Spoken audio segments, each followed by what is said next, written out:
దేవతా మూర్తులపై అనుచిత వ్యాఖ్యలు చేసిన యూట్యూబర్ పై హిందూ సంఘం నేత తురగ శ్రీరామ్ విమర్శలు గుప్పించారు.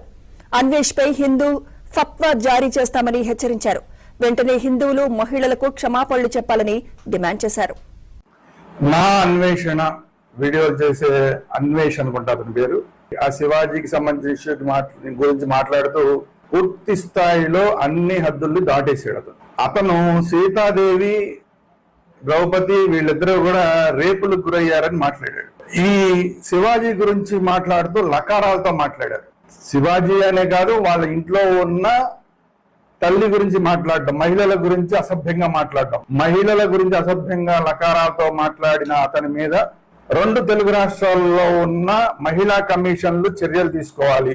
అదే విధంగా లకారాలతో మాట్లాడడం అంటే మహిళల్ని అవమానించడమే కదా. మరి అలా లకారాలతో మాట్లాడిన నా అన్వేష్ మీద కూడా